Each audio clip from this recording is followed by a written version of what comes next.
Si hay algo que todos los que estamos aquí sabemos con toda certeza, sin lugar a dudas, es que todos moriremos algún día. Alguien decía, la muerte es la institución más democrática que existe. No deja lugar a la discriminación, ni admite ninguna excepción. La tasa de mortalidad humana es la misma en todo el mundo, una por persona. Una por persona. Es famosa la frase de Benjamin Franklin, el estadista norteamericano, que dijo que hay solo dos cosas absolutamente ciertas en la vida, la muerte y los impuestos. Pero eso no es del todo acertado, porque existen muchos mecanismos de evadir los impuestos. Pero no existe ningún mecanismo para evadir la muerte. Está establecido para los hombres que mueran una sola vez, dice en Hebreos capítulo 9, versículo 27, con la agravante de que ninguno de nosotros tenemos la menor idea de cuándo ni cómo será. Hace casi 400 años, el predicador puritano Thomas Brooks señaló que llevamos en nuestros cuerpos la materia de 1 millar de muertes y podríamos morir de 1 millar de maneras distintas cada hora que pasa. El mismo número de sentidos, de miembros y aún de poros que hay en el cuerpo es el número de ventanas que hay por las que puede penetrar la muerte. Y a pesar de los extraordinarios avances que ha tenido la ciencia médica desde entonces, en el día de hoy, estas palabras son tan esencialmente ciertas como lo fue en la época de los puritanos. Cada segundo mueren 3 personas, 180 cada minuto, casi 1,100 cada hora, alrededor de 260,000 cada día, unas 95 millones cada año, sin discriminación de sexo, de raza, edad o posición social. Esta es una cita que nadie ha pedido, pero es una cita que nadie puede cancelar. Como dice el autor de Eclesiastés, no hay hombre que tenga potestad sobre el día de la muerte. Tan pronto una persona nace, inicia un proceso que terminará en la tumba, tarde o temprano. Podemos tratar de evadir el tema, pero no podremos evadir el hecho. El cineasta norteamericano Woody Allen dijo en cierta ocasión, no es que yo le tenga miedo a la muerte, sencillamente no quiero estar ahí cuando suceda. Pero lo cierto es que el día que le toque morir, él estará ahí. Él estará ahí y tendrá que enfrentarse con ese enemigo cara a cara, sabiendo de antemano que no podrá vencerlo de ningún modo, y eso no tiene nada de gracioso.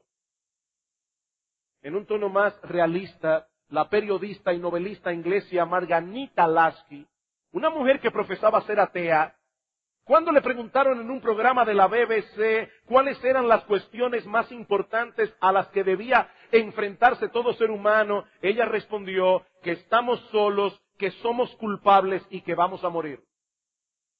Que estamos solos, que somos culpables y que vamos a morir. Parece una perspectiva muy sombría de la vida, pero es una realidad a la que toda persona sensata tendrá que enfrentarse alguna vez. ¿Es la muerte el punto final de la existencia humana? ¿O se trata más bien de un cambio de ruta de lo temporal a lo eterno? Todos nosotros sabemos que el cuerpo se corrompe en la tumba cuando cesa la vida. Pero ¿qué sucede con esa parte espiritual donde radica lo que somos como persona? Eso que la Biblia le llama el alma humana. Este es un asunto en el que no podemos correr el riesgo de equivocarnos, porque una vez traspasemos el umbral de la temporalidad, ya no podremos hacer ninguna rectificación. Pero Dios no nos ha dejado en tinieblas con respecto a un asunto tan trascendental. Él se ha revelado al hombre a través de un libro que narra con toda precisión histórica el pasado, pero que al mismo tiempo ha profetizado acerca del futuro. Muchas de estas profecías se han cumplido ya con una precisión asombrosa y podemos estar completamente seguros de que las profecías que faltan se han de cumplir también con la misma precisión. Y muchas de ellas hacen referencia al destino de los hombres después de la muerte incluyendo el destino de aquellos que mueren en sus pecados. Sí, yo sé que este no es un tema que predicamos con agrado, eso lo hemos dicho ya, pero no estamos siendo insensibles al exponerlo. Más bien es una crueldad dejar de advertir a los hombres del horrible destino que les espera si mueren enemistados con Dios, sobre todo tomando en consideración que todavía tienen la oportunidad de cambiar de ruta. No ha habido nadie ni lo habrá en toda la historia que haya sido más sensible y tierno que nuestro Señor Jesucristo. Sin embargo, en la Biblia nadie habló más que Él acerca del infierno, ni en un lenguaje más gráfico. Y lo que vamos a hacer en esta mañana es tomar las Escrituras para ver cuál será la condición de aquellos que mueran en sus pecados y sean arrojados al infierno. Y lo primero que la Biblia enseña al respecto es que tales personas permanecerán separados de Dios por los siglos de los siglos. Así como la Biblia describe el cielo como un lugar en el que los creyentes disfrutarán eternamente de la presencia de Dios, así también describe el infierno como una eterna separación de esa bendita presencia. En Mateo capítulo 25, versículo 41, Cristo dice a los impíos: apartaos de mí, malditos, al fuego eterno preparado para el diablo y sus ángeles. Todos aquellos que desearon de corazón mantener a Dios lo más alejado posible de sus vidas, al final recibirán para su propio mal lo que tanto anhelaron en esta vida. Pablo dice en 2 Tesalonicenses 1:9 que sufrirán pena de eterna perdición, excluidos de la presencia de Dios y de la gloria de su poder. Es por eso que la Biblia se refiere al infierno como un lugar de oscuridad. El infierno es un lugar de oscuridad porque Dios es luz. Y donde Dios no está, lo único que podemos esperar es tinieblas.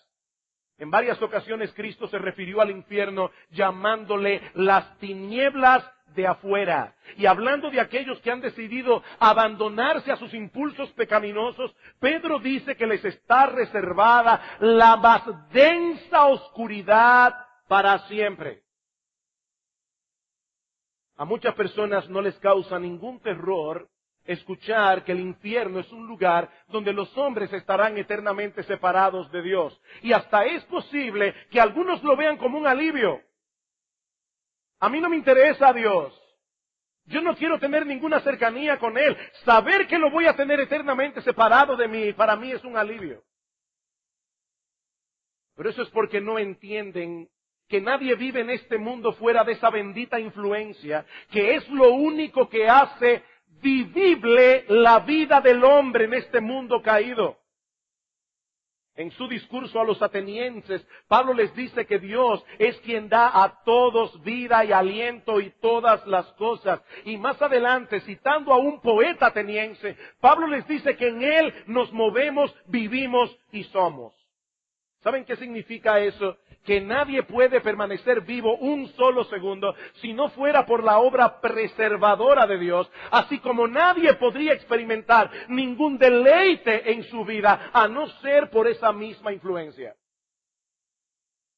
En otro discurso, esta vez en la ciudad de Listra, el apóstol Pablo les dice que Dios no se dejó a sí mismo sin testimonio, haciendo bien, dándonos lluvias del cielo y tiempos fructíferos, y ahora escuchen, llenando de sustento y alegría nuestros corazones. Y no olviden que Pablo está hablando aquí a una sociedad pagana, a una sociedad profundamente idolátrica. Y Pablo les dice que Dios llena sus corazones de alegría y de sustentos. Queridos hermanos y personas que nos visitan en esta mañana, la capacidad de disfrutar la vida es un don de Dios. La capacidad de disfrutar la vida es un don de Dios. Dice Santiago que toda cosa buena desciende de lo alto. El hecho de amar y ser amado es un don de Dios. El hecho de poder contar con buenos amigos es un don de Dios. El disfrute estético de un atardecer o de una obra de arte es un don de Dios. A veces voy en mi carro escuchando música, sobre todo la música de Johann Sebastian Bach, un hombre que compuso para la gloria de Dios. Y digo, Señor, gracias. Gracias por darme el privilegio de poder disfrutar esta música. Eso es un don de Dios. El placer de comer lo que nos gusta. La risa es un don de Dios. El hecho de poder descansar y renovar nuestras fuerzas es un don de Dios. La capacidad que tenemos para llevar a cabo un proyecto que soñamos, de ver ese proyecto terminado, la satisfacción de haberlo hecho bien, es un don de Dios. Yo creo que aún los creyentes seríamos más agradecidos si tomáramos eso en cuenta.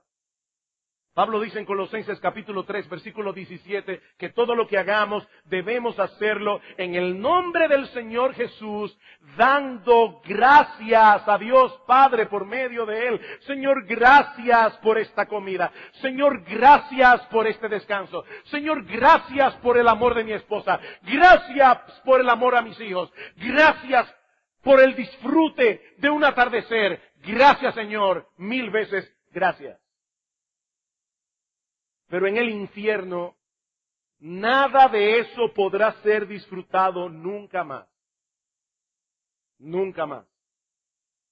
Estar eternamente separado de Dios es perder para siempre la posibilidad de todo deleite, es perder para siempre la posibilidad de todo descanso, es perder para siempre la posibilidad de toda comunión placentera. El infierno es un lugar de ruina total y absoluta.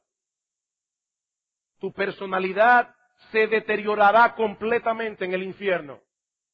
Todos aquellos rasgos de carácter que son pecaminosos y que no se desarrollan plenamente por el freno de la gracia común de Dios, terminarán contaminándote por completo, haciendo de tu vida algo verdaderamente miserable.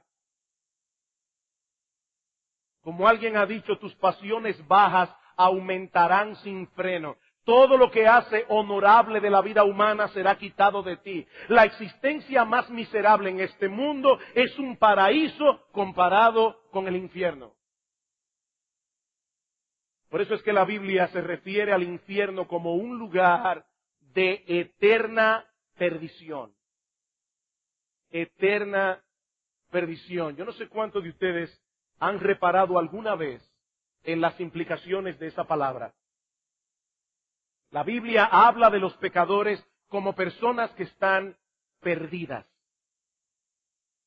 Ese es el mensaje central de las 3 parábolas del Señor que nosotros encontramos en el capítulo 15 del Evangelio de Lucas. Allí se habla de una oveja perdida, de una moneda perdida, de un hijo perdido. Cuando una cosa está perdida, ya no tiene utilidad para su dueño. Una llave perdida no puede abrir la puerta de mi casa. Una llave perdida no puede encender mi automóvil. La llave sigue teniendo la capacidad de ser útil. Una vez la encuentre, yo puedo volver a usarla como antes, pero mientras esté perdida, ya no me sirve para nada. Pues de la misma manera, el hombre fue creado para glorificar a Dios y gozar de Él por siempre. Pero como está perdido, Él no puede funcionar para lo que fue creado. En ese sentido, el hombre está arruinado. El hombre se ha vuelto inútil. En ese sentido. Esa es la descripción que Pablo nos da en Romanos capítulo 3. Como está escrito, no hay justo ni aún uno, no hay quien entienda, no hay quien busque a Dios. Todos se desviaron, a una se hicieron inútiles. No hay quien haga lo bueno, no hay ni siquiera uno. Espiritualmente hablando, el hombre está arruinado por causa de su pecado. Arruinado. ¿Sabes cuál es la buena noticia? Que Cristo vino a salvar y a buscar lo que se había perdido. Cristo vino a buscar y a salvar lo que se había perdido. Esa es la enseñanza de Lucas 15. En esta vida todavía hay oportunidad de ser encontrado y reparado. Todavía hay oportunidad de restauración. Pero en el infierno esa oportunidad habrá pasado para siempre. Es por eso que Cristo se refiere al infierno como el Gehenna. ¿Qué era el Gehenna? El vertedero público de Jerusalén, donde iba a parar toda la basura. Mis hermanos y amigos, ¿cuáles son las cosas que van a parar al vertedero? Todo aquello que su dueño desecha para siempre, aquello que ha perdido ya toda utilidad. Por eso Dallas Willard le llama al infierno el basurero cósmico del universo. El basurero cósmico del universo. Todo lo que va a parar allí ya está completamente arruinado. Eso es el infierno. Un lugar de ruina total y absoluta. Por eso el poeta inglés John Donne decía: cuando todo esté acabado, el infierno de los infiernos, el tormento de los tormentos, es la eterna ausencia de Dios y la imposibilidad eterna de volver a su presencia.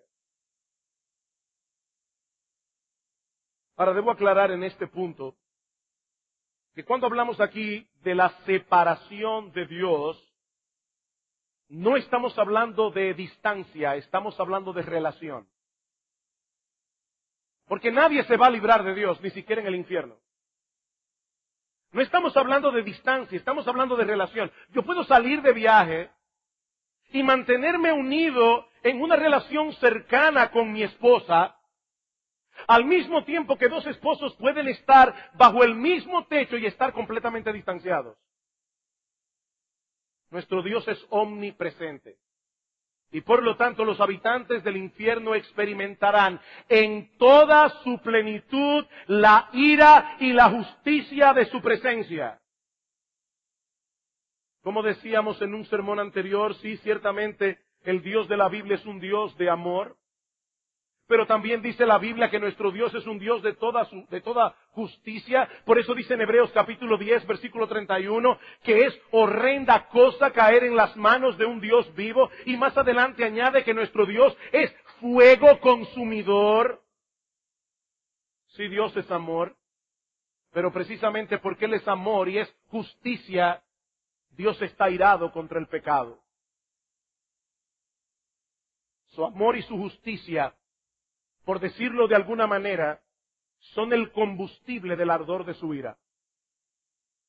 Una persona que realmente ama a los niños no puede ver con indiferencia que ese niño sea tratado con crueldad.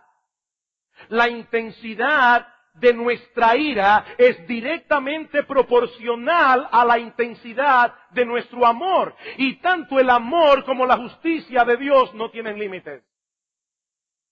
Como dijo Jonathan Edwards, en la eternidad todos estarán en la presencia inmediata de Dios. Todos, para unos eso será el cielo, para otros eso será el infierno.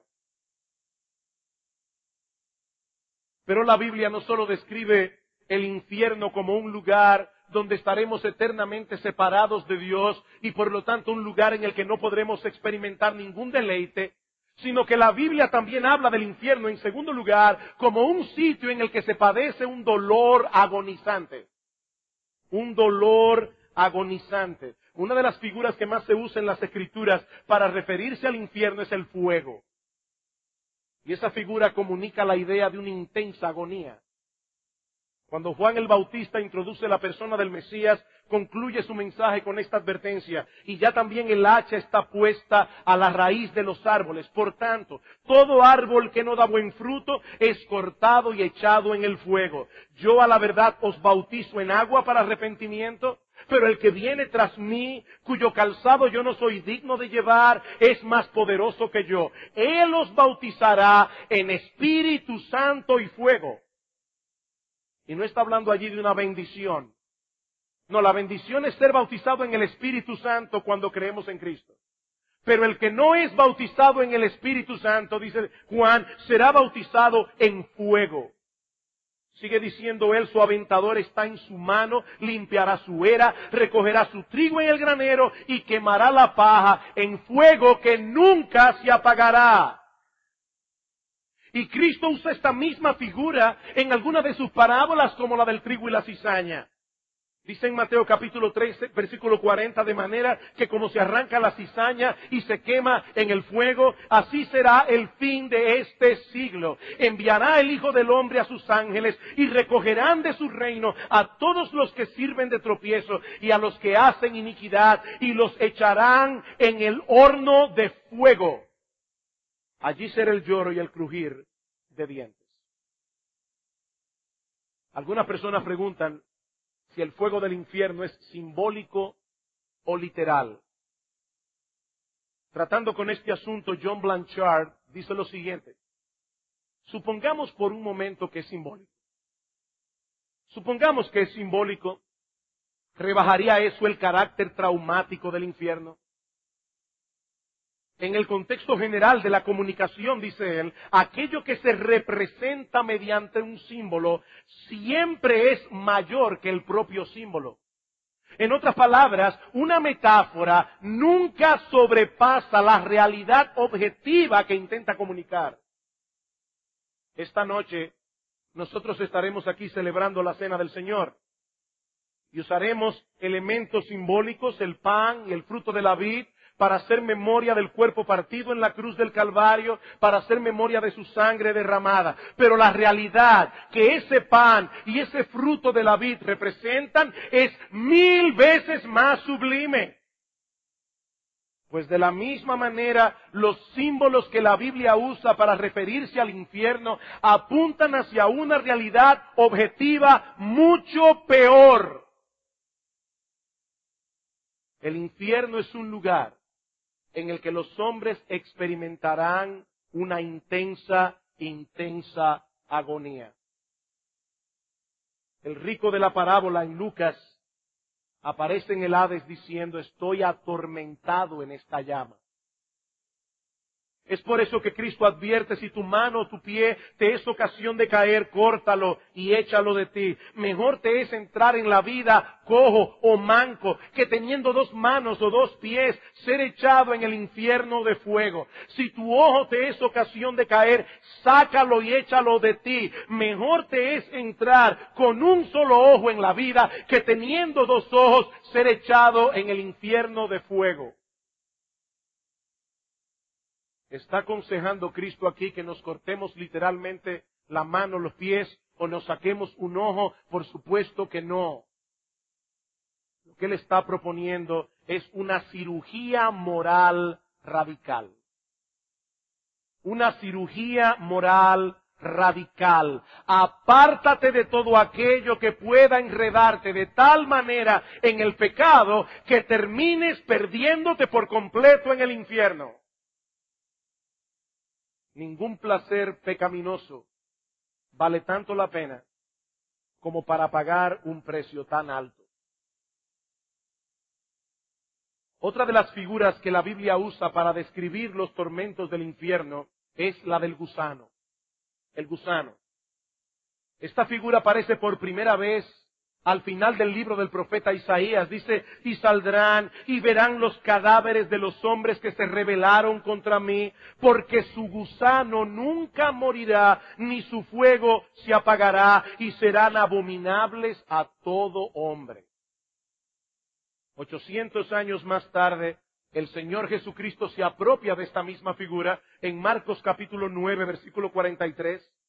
Y una vez más, la misma advertencia que vimos hace un momento. Si tu mano te fueres ocasión de caer, córtala. Mejor te es entrar en la vida manco que teniendo 2 manos ir al infierno, donde el gusano de ellos no muere y el fuego nunca se apaga. Ahora, ¿qué significa eso realmente? Bueno, puede ser que se trate de una figura que denota algo degradante, algo deshonroso. como ocurría con esos cadáveres de los muertos que eran dejados en batalla a la intemperie y eran comidos de gusano y luego eran quemados al fuego. Pero muchos comentaristas entienden que Cristo se está refiriendo aquí al tormento de la conciencia. El tormento de la conciencia. Tal vez es por eso que el Señor usa la expresión el gusano de ellos. No dice simplemente los gusanos, dice el gusano de ellos. Como algo que les es propio, como algo que los corroe internamente. ¿Qué es la conciencia? Bueno, la conciencia es un tribunal moral que Dios ha colocado en el alma de cada hombre y que pasa juicio sobre todas nuestras acciones. Y aunque su voz nos molesta en muchas ocasiones, en realidad es un aliado que Dios nos ha provisto para nuestro bien, como la sensibilidad que nosotros tenemos en el cuerpo. ¿Se imaginan ustedes lo que sucedería con una persona que pierde la sensibilidad hacia el fuego, por ejemplo? ¿Cómo pudiera tomar una olla hirviendo y hacerse daño porque no lo percibe? Bueno, eso mismo es la conciencia. La conciencia es la sensibilidad del alma. Y no son pocos los problemas que se ocasionan en el hombre cuando trata de una forma inadecuada con el sentimiento de culpa que produce la conciencia. Alguien decía que muchas personas llenan las consultas de los psiquiatras buscando ayuda, cuando en realidad no necesitan un psiquiatra. Lo que necesitan es arrepentimiento. No es un psiquiatra. Necesitan arrepentimiento. Es por eso que tantas personas buscan todas las maneras habidas y por haber para embotar sus sentidos.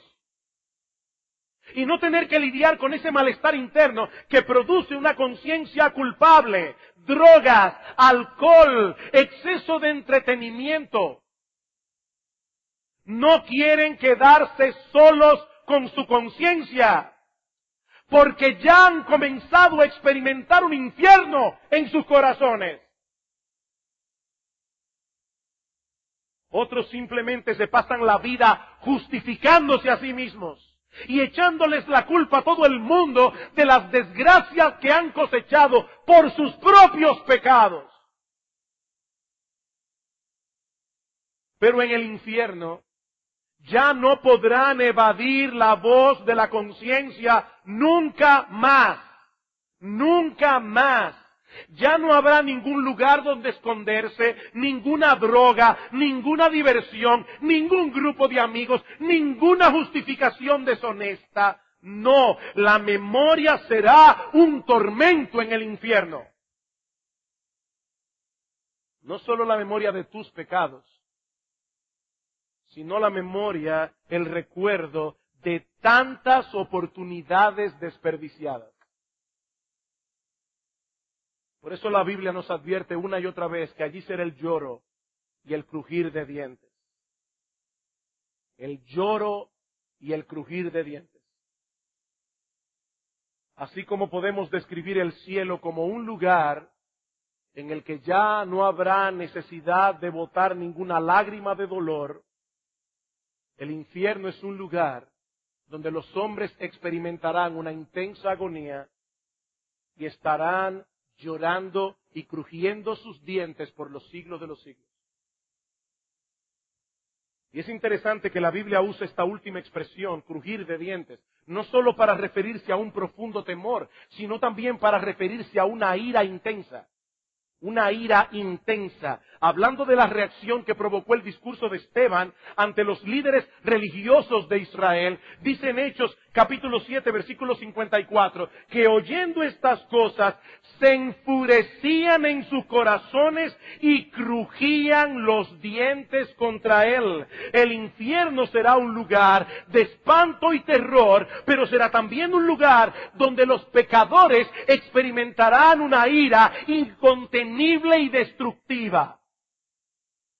Ira contra Dios ira contra su justicia, ira contra todos aquellos que fueron usados por el diablo como instrumentos para que terminaras allí tu existencia, ira contra ti mismo por haber endurecido tu corazón a la misericordia y al perdón de Dios.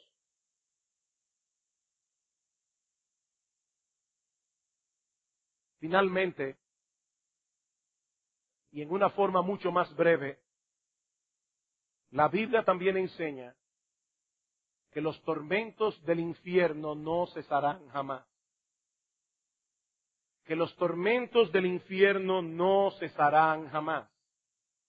Y yo no voy a repetir aquí otra vez todos los textos que citamos el domingo pasado para probar este punto, pero si hay algo claro en las Escrituras es que el infierno es un lugar de castigo eterno. Eterno. Cristo dice en Mateo capítulo 25, versículo 46, que de la misma manera que los justos heredarán la vida eterna, así también los impíos sufrirán una condenación perpetua. Mi amigo, ese es el asunto que hace del infierno algo tan aterrador. La perspectiva de una existencia eterna en eterna condenación. Como dijo en cierta ocasión Jonathan Edwards, la eternidad es el aguijón del infierno. La eternidad es el aguijón del infierno. ¿Alguna vez te has desvelado durante la noche sin poder conciliar el sueño por horas y horas?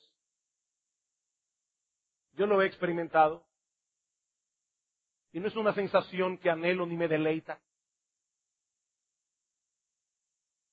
Y miras el reloj anhelando que llegue la mañana y haces el esfuerzo por no pensar en la hora.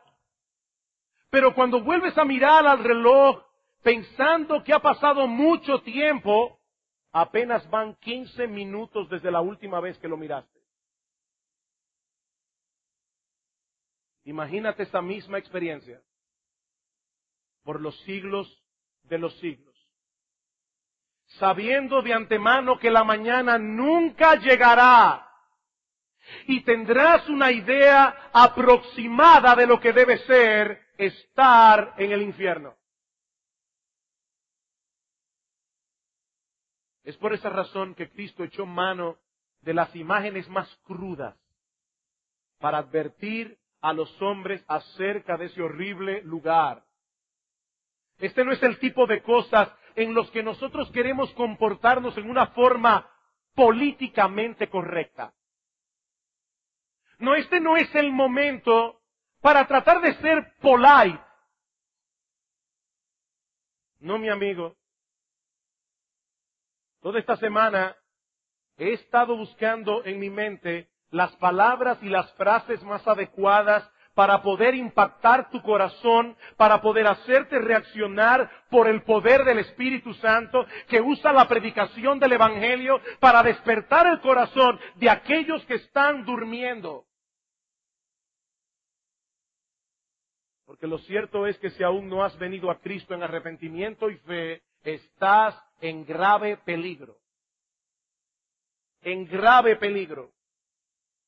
Mi amigo, por amor a tu alma inmortal, por amor a ese aspecto de tu personalidad que no se pudrirá en el infierno, porque el alma es imposible de desintegrarse, por amor a esa alma inmortal, no tomes en poco las advertencias del Hijo de Dios. Porque es obvio que para él estas enseñanzas acerca del infierno no eran un mero ejercicio académico acerca de un tema interesante. ¿Quieres saber qué tan horrible debe ser esa realidad? Considera el hecho de que Dios, el Hijo, la segunda persona de la Trinidad, el Rey de Reyes, el Señor de Señores, el Creador y sustentador del universo, decidió asumir una naturaleza humana semejante en todo a la nuestra, pero sin pecado, para poder pagar en una cruz el rescate del pecador al precio de su propia vida.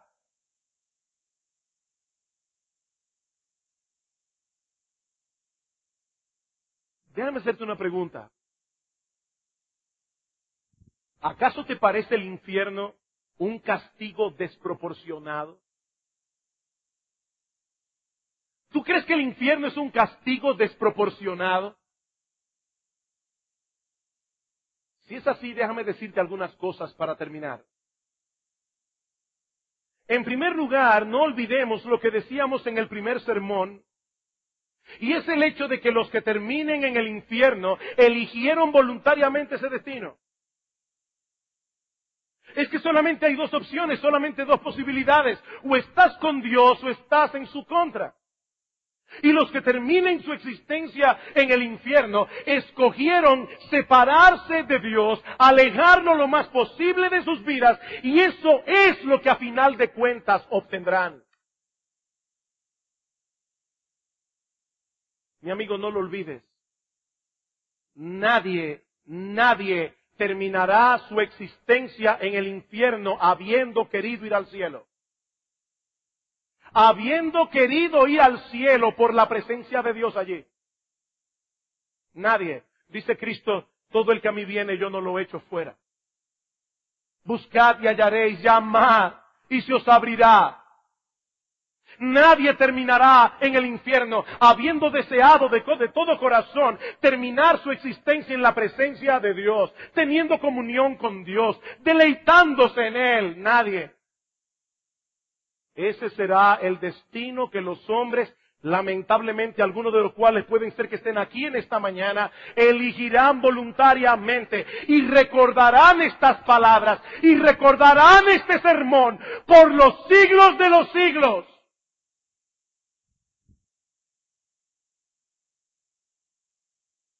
Por otra parte, nosotros nacimos en el mundo de Dios.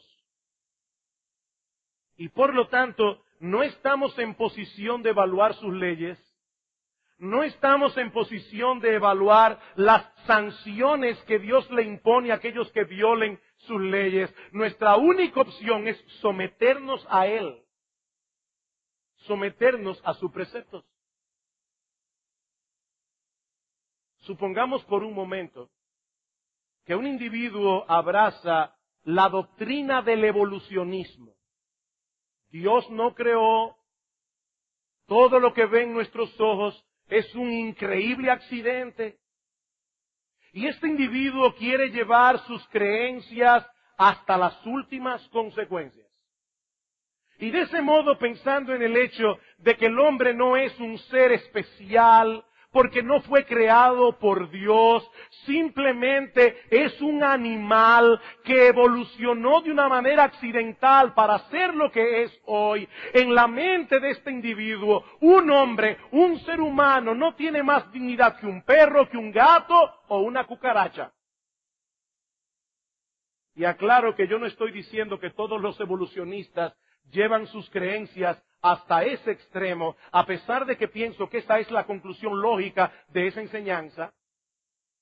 Y de hecho, muchas personas lo creen así. Pero siguiendo con la ilustración para probar mi punto, supongamos que este individuo decide practicar al blanco disparando contra personas y asesina a 10 individuos. Y la justicia humana le impone pena perpetua, cadena perpetua. Pero entonces este individuo apela a la sentencia, basándose en el hecho de que al condenarlo están violando sus derechos y están violando su libertad de conciencia. Él simplemente actuó de la forma como él creía. ¿Creen ustedes que la justicia humana debería exonerarlo del castigo? De ninguna manera. Como ciudadanos de un país, debemos someternos a las leyes que lo rigen, sea que estemos de acuerdo o no. Pues de la misma manera y en un grado infinitamente mayor, todos nosotros hemos nacido en el mundo de Dios y no nos es dado cuestionar sus leyes, no nos es dado cuestionar sus castigos. La única opción que tenemos es obedecerlo.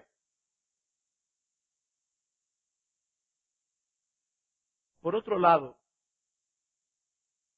¿ustedes creen que el mundo sería más justo de no existir el infierno? ¿Piensan ustedes que el mundo sería un lugar mejor donde vivir si los criminales pudieran evadir la justicia humana y no tuvieran que enfrentarse luego a la justicia de Dios? ¿Saben cuántos hombres perversos que han dañado la vida de miles de personas, incluso hombres que han dañado la vida de niños en su infancia, han muerto tranquilos en su cama? Ahora yo les pregunto, ¿ustedes creen que eso es justo?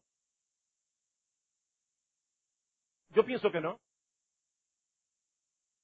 Y sospecho que muchos de ustedes piensan lo mismo. El problema es que Dios no mira únicamente los pecados de algunos hombres, sino todos los pecados que todos cometemos a diario, comenzando por la violación de los dos mandamientos más importantes de la ley. Amarás a Dios con todo tu corazón, con toda tu alma, con toda tu mente, con todas tus fuerzas, y al prójimo como a ti mismo. Vivimos violando esos dos mandamientos durante toda nuestra vida. Mi amigo, nosotros no estamos en posición de evaluar cuál es el castigo que merecemos. Porque estamos tan acostumbrados al pecado que no podemos verlo como Dios lo ve desde su posición de santidad perfecta. Él es el único ser de en todo el universo que puede evaluar la magnitud del pecado con absoluta objetividad y con absoluta imparcialidad. Solo Dios. Pero todavía hay algo más. Mi amigo, piensa en el hecho de que Dios no solo nos advirtió claramente acerca del peligro de la condenación del infierno, sino que pagó un precio extraordinariamente alto para poder otorgarnos su perdón sin pasar por alto su justicia, la sangre de su propio Hijo, la segunda persona de la Trinidad encarnada. Y a través del Evangelio, hoy mismo, Él te ofrece el perdón de todos tus pecados.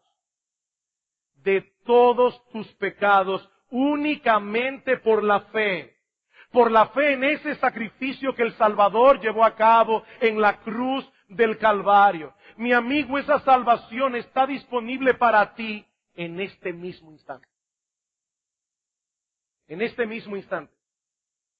Si te refugias únicamente en la justicia perfecta de Cristo y en su obra redentora. Mi amigo, allí donde estás, ahora mismo, en este instante, olvídate de la lluvia por un momento. Yo te ruego, te suplico, con todo mi corazón, con toda mi alma, que le pidas a Dios que tenga misericordia de ti. Pídele a Dios que tenga misericordia de ti. Pídele porque Él es amplio en perdonar.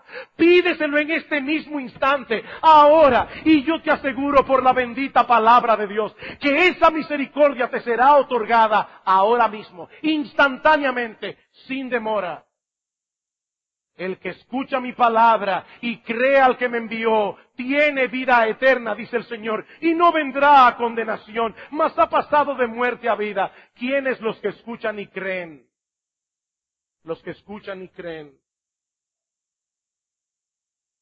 Le decía en esta semana a una persona, le recordaba el pecado de David, y cómo David había cometido un pecado atroz. Adulterio, homicidio, había ocultado su pecado por meses, hasta que viene Natán, le hace una historia, lo convence de pecado. David dice, yo he pecado contra Dios. Y Natán le dice, y Dios ha remitido, ha perdonado en este mismo instante tu pecado. ¡Qué maravilla!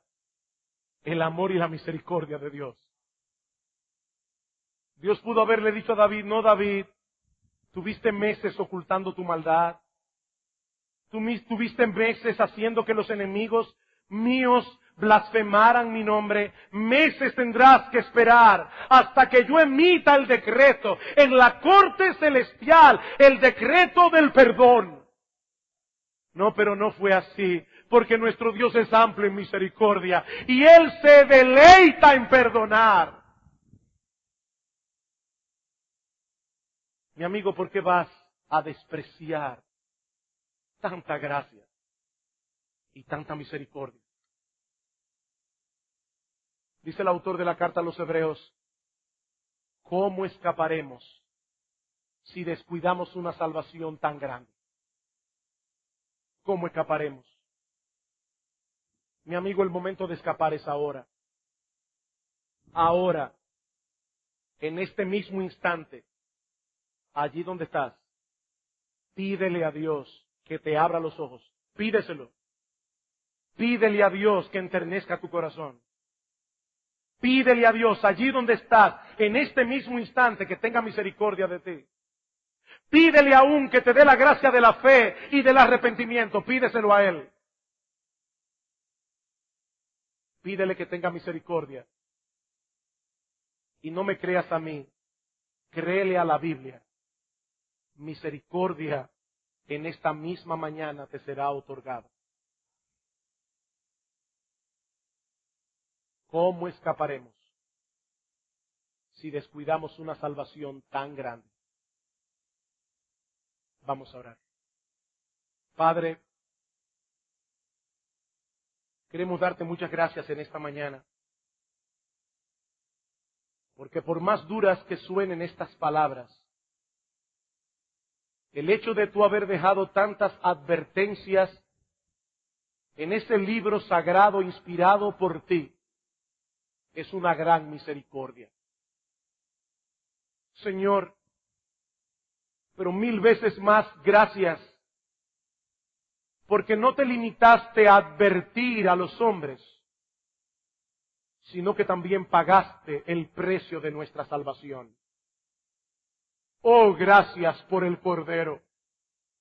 Gracias por nuestro bendito Salvador.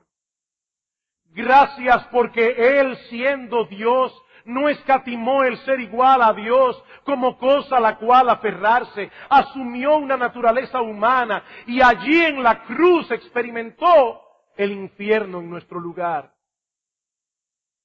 Señor, ten misericordia de aquellos que están hoy aquí en este lugar bajo tu ira.